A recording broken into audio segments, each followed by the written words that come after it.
salve galera, sejam todos bem-vindos ao canal. Primeiramente, pedir desculpa aí pela imagem meio escura, né? Meu ring light queimou, então não tem jeito. Até que chegue um novo, vai ser desse jeito. Mas falando do Brasileirão, hoje o Grêmio recebeu o Flamengo na Arena do Grêmio, terceira rodada do Brasileirão, e deu o Flamengo 2-0 com extrema facilidade. Um jogo que o Grêmio não apresentou dificuldades para o Flamengo. O Flamengo venceu com muita tranquilidade. E essa vitória de hoje, o Flamengo não forçou tanto, se força, poderia até ter goleado o Grêmio. Deixa um recado preocupante para a torcida do Grêmio que, ó, se continuar desse jeito, com um time desorganizado, um time sem muita fome, tem até esforço, mas não tem fome, um comando técnico que não tem muitas peças, se não contratar jogador ou organizar o time, o Grêmio vai lutar para não cair.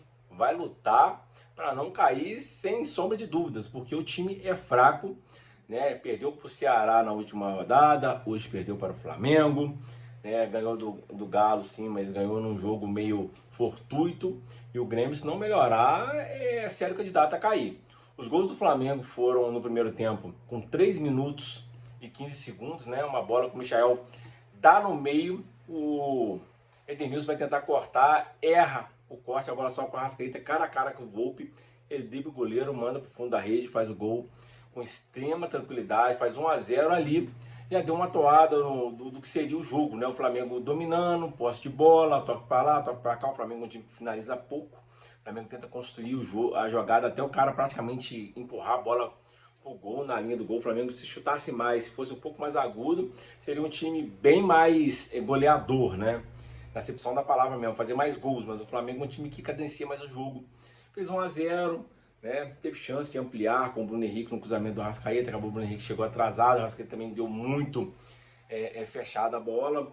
O Flamengo teve o domínio da partida, o Grêmio tentou, né, na base da força, na base da vontade, mas esbarrou na falta de qualidade dos seus jogadores. Teve um lance dentro da área do Flamengo, que a bola pega na barriga do Gerson e vai no braço, aí, pela regra, não é pênalti, porque a bola, quando pega em outra parte do corpo e vai em direção ao braço, né, não tem como tirar, né? O braço faz parte do corpo, então acho que fosse uma ação deliberada, não foi o caso, o juiz mandou seguir, o VAR também. E no segundo tempo, o Flamengo faz o segundo gol também com o Arrascaeta numa roubada de bola do Cebolinha. Então, o Arrascaeta vai levando. A defesa do Grêmio vai se abrindo para marcar quem ia se apresentar para receber a bola. O Arrascaeta resolve chutar de fora da área, no canto do Volpi, sem chance, 2-0. E o Flamengo teve alguma chance de trabalhar mais a bola, melhorar o cruzamento, ser um pouco mais agudo, chutar, não chuta, o time não chuta, simplesmente não chuta. Poderia ter feito mais gols no Grêmio. Venceu, o Grêmio teve uma chance, né, no chute fora da área que o Rossi fez uma bela defesa. Fora isso, o Flamengo foi soberano no jogo. O Grêmio teve poucas jogadas que ameaçassem o gol do Flamengo. O Flamengo vence, vai a 7 pontos. É o líder do campeonato ao lado do Palmeiras, também tem 7 pontos. O Flamengo tem um gol a mais de saldo. Até o final da rodada, talvez alguns outros times cheguem também a 7 pontos, então pode igualar o Flamengo e o Palmeiras. Mas o Flamengo começa o campeonato bem, né? Poderia ter vencido o Internacional na primeira rodada e ficar com 9 pontos, mas perdeu muitos gols. Assim como foi com o Vitória, que quase cede o empate e acaba fazendo gol quase que no minuto final. O Flamengo também perdeu muitos gols. Hoje venceu um adversário frágil, que na sua casa geralmente é um adversário difícil, chato de jogar. A torcida do Grêmio também não compareceu, foi apenas 23 mil torcedores. Você viu o estádio vazio, né? A parte destinada à torcida do Flamengo estava lotada, mas da torcida do Grêmio tinha muito espaçado. Tinha um pingado ali na curva sul, outro na curva norte, um pouquinho na leste-oeste, né, que é o centro do gramado, mas muito pouco torcedor para um time grande, um time que a torcida precisa apoiar, porque se não apoiar agora, no início do campeonato, vai ter que apoiar no final do campeonato para não cair. O time é fraco, os jogadores não são tão bons quanto parece. Tem algum jogador ali igual o Bright White, é um jogador internacional, um cara bom de bola e tal. Edenilson é um jogador mais veterano, né? Mas não é aquele cara que vai te dar 3 pontos. Você tem outros jogadores de ataque que ainda são muito crus, né? A zaga do Grêmio não é aquela zaga, a defesa também, os laterais também não é. O meio de campo do Grêmio hoje deixou o Flamengo muito livre. O Gerson, o Arrascaeta, Pulga e De La Cruz meio que não tinha ninguém para marcar. Tanto que o De La Cruz e E o Arrascaeta fez um dos melhores jogos dele na temporada. Por quê? Sem marcação, quem joga bola sabe, sem marcação, você trabalha a bola da melhor forma possível, tranquilo, se ninguém te atrapalha. O cara tem que ter um cara para estar sempre ali dando uma chegadinha por trás, né, um puxão, atrapalhar o cara dominar a bola, que é o primordial do futebol. Quando o cara vai receber a bola de costas, você dá um controle nele. O Grêmio nem isso, dava muito espaço e deu espaço para o Arrascaeta, para o De La Cruz, eles dominaram o meio campo.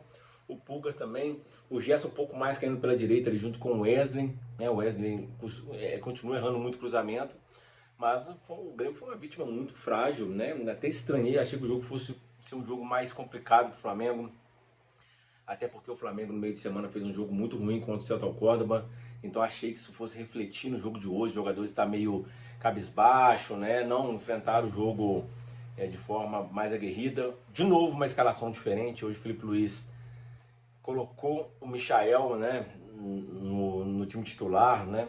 De novo, não é o mesmo time que começou, ou seja, não está dando muito, como se fala na gíria de futebol, tempo para os jogadores ficarem aquele time titular. Óbvio, vai ter sempre uma mexida aqui e outra ali, mas não dá conjunto ser todo jogo um time diferente. Mas os jogadores principais jogou, que é o caso dos titulares, né? Que não jogou no jogo de começo, no último jogo, que é o Gerson, o Pulgar e o Wesley, que jogaram. Finalmente ele botou na cabeça que o Juninho é banco. O Juninho hoje já está faltando 5 minutos para acabar o jogo, ou seja, não comprometeu. Embora o Bruno Henrique também não fez uma boa partida, mas o Bruno Henrique, toda bola, ele consegue chegar e fazer alguma coisa. Então o Bruno Henrique, entre o Bruno Henrique e o Juninho, são mais o Bruno Henrique, mesmo estando num dia ruim, do que o Juninho. O Juninho é um jogador que perde muitos gols e essas bolas que ele perde, o Bruno Henrique não perde.